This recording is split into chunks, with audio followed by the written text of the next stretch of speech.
ভিডিওটা দেখতে থাকুন। আজকে আপনাদেরকে একটা ভালো জিনিস দেখাবো, ভিডিওটা দেখতে থাকুন।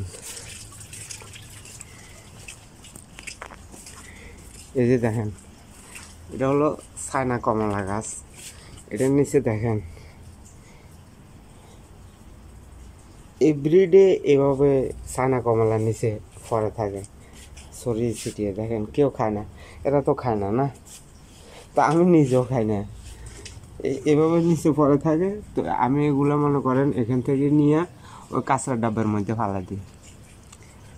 এই সুন্দরের জন্য লাগাই, আসলে খাওয়ার জন্য লাগাই না। দেখেন অনেকগুলো চায়না কমলা, আর নিচে তো অনেকগুলো পরে আছে। যেদিকে দেখেন, এদিক দিয়ে দেখেন কি সুন্দর ধরে আছে চায়না কমলা।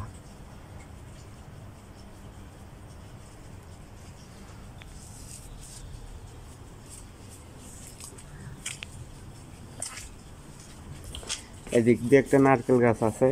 এ দেশে নারকেল গাছ হয় না, কারণ এই দেশে অনেক গরম। এই কারণে নারকেল গাছগুলো বড় হয়ে এর পরে মরে যায়। তো এই চায়না কমলা গাছ তো আপনারা দেখতে আছেন, অনেক চায়না কমলা ধরেছিল।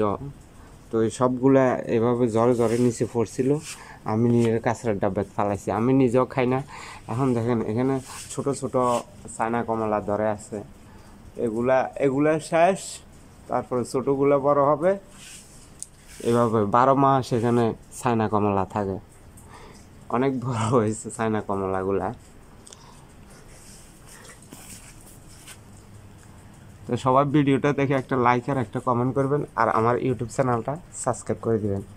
ইনশাল্লাহ আমি আরও ভালো ভালো ভিডিও দেওয়ার চেষ্টা করব। আমি এই বাড়িতে কাজ করি, এই যে ঘাস এগুলা কাটা ছিঁড়ার কাজ, এই যে ঘাসগুলা কাটা ছিঁড়ার কাজ, তারপরে সাফ সাফাই, এই যে গার্ডেনের কাজ, মানে প্রত্যেকটা হাউজে হাউজে এভাবে কাজ করি। এগুলা মনে করেন মালিকানা, এগুলা কোনো কোম্পানির কাজ না। এতটুকুই আসলে আমাদের দেশে হইলে এরকম চায়না কমলা যদি গাছে ধরতো, না খাইলে অন্ততকে অন্য মানুষকে হইলেও দিয়ে দিত, কিন্তু এই দেশে অন্য মানুষকেও দেয় না, অন্য মানুষও খায় না। এরা সবার বাড়িতে ফল ফ্রুট গাছ আছে, কিন্তু কেউ তো খাইতে আসে না। মানে গাছের ফলগুলো তারা খায় না, ওই দোকান থেকে কিনে তারপরে খায় ফল ফ্রুট। এই হলো তাদের অবস্থা। মানে বিদেশে এরকমই। আমাদের বাংলাদেশে তো একটা ফসল হইলে আত্মীয় স্বজনের দেয়, আত্মীয় স্বজনে খায়। এখানে যদি আপনি আরব দেশে কাউকে দিতে যান, মানে অনেক নাক তোলায়। আমাদের দেশে বলে আরে নাক তোলে, তো ঠিক একইভাবে দেশে নাক তোলে।